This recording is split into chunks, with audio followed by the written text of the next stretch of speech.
जय श्रीमन्नारायण। आइए, आपका फिर से स्वागत है आपके अपने YouTube चैनल में। आज की इस वीडियो में आप सुनेंगे कार्तिक मास महात्म्य के 16वें अध्याय की कथा।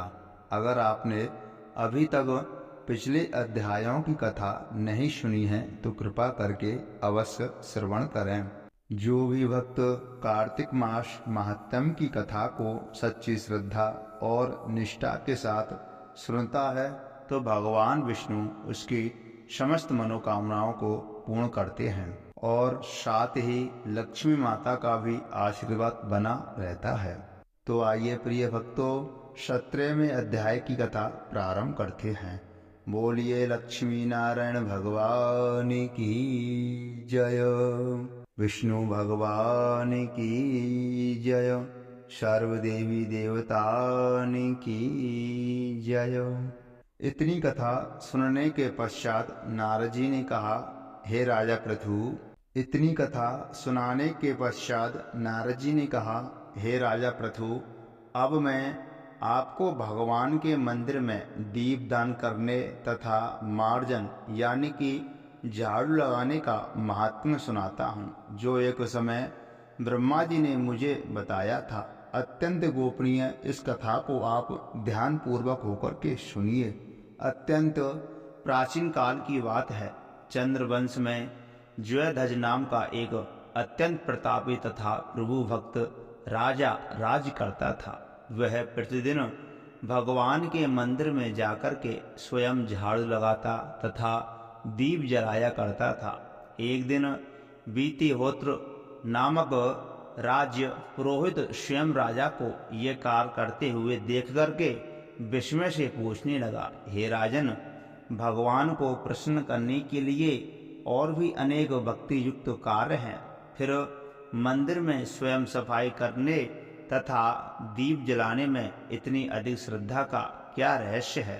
राजा ने हाथ जोड़ करके अत्यंत विनम्र भाव से कहा, महाराज, इस संबंध में मेरे पूर्व जन्म का एक अत्यंत विस्मयकारी इतिहास है, जो भगवत कृपा से मुझे इस जन्म में भी याद है। यदि आपका आदेश हो तो वह घटना मैं आपको सुनाऊंगा। पूर्व जन्म की वह घटना सुनाते हुए राजा जयध्वज ने कहा, सतयुग में स्वारोचिष मनवंतर में वेद वेदांगों का जानने वाला एक ब्राह्मण था, जो अत्यंत विद्वान होते हुए भी दुष्कर्मों में लिप्त रहता था। उसके खोटे कर्मों के कारण उसके बंधु बांधवों ने उसका परित्याग कर दिया था।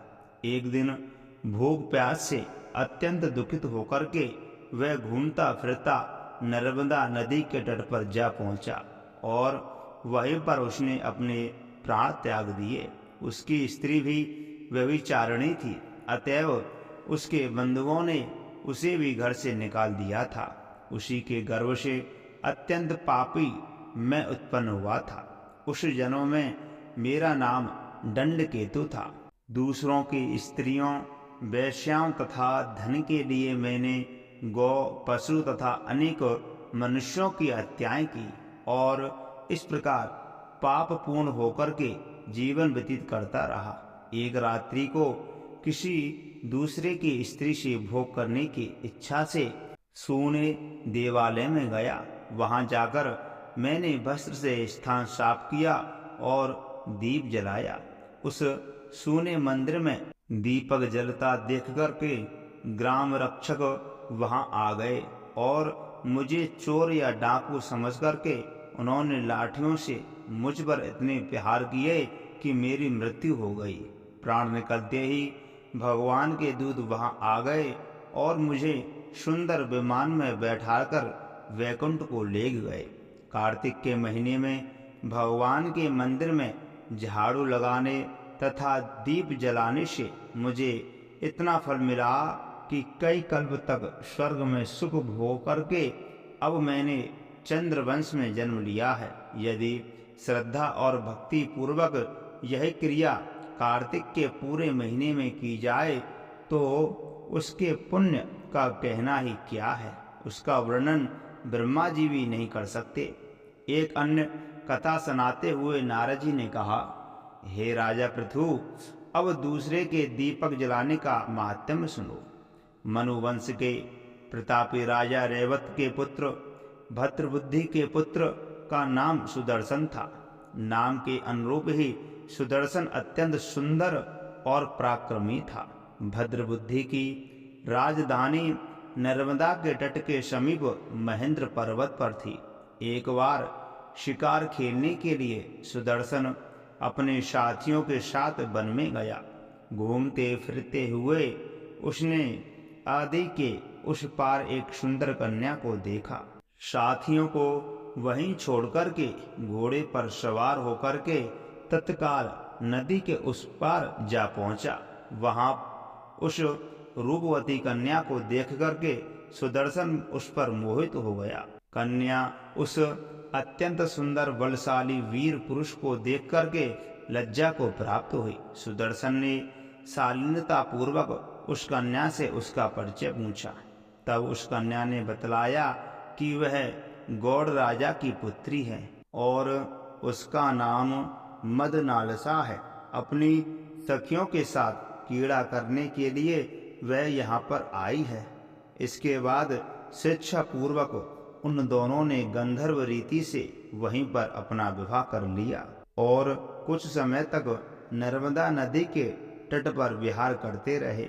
फिर अपने घर पर आकर के वे दोनों आनंद पूर्वक रहने लगे।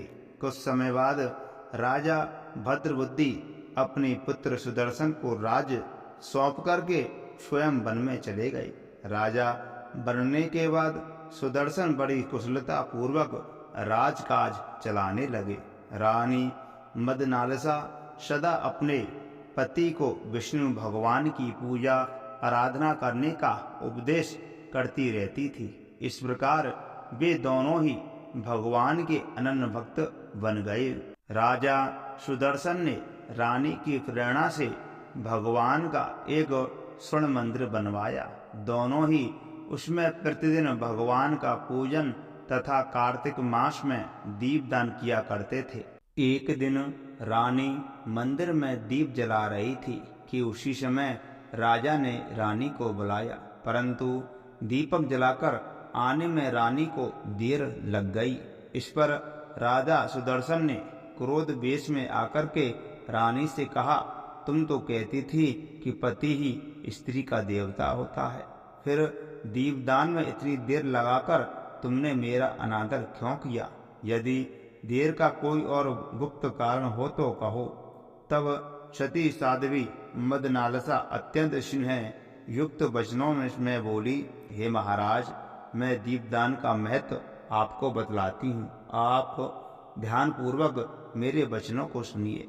अपने पिछले जन्म की कहानी सुनाती हुई रानी अपने पिछले जन्म में मैं एक चूहिया थी।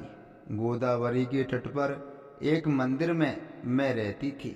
एक दिन भगवान मैं रात्रि को जलता हुआ दीपक बत्ती छोटी होने के कारण बुझने लगा। मैंने घी खाने के लोभ से बत्ती मुंह से पकड़कर उठाई।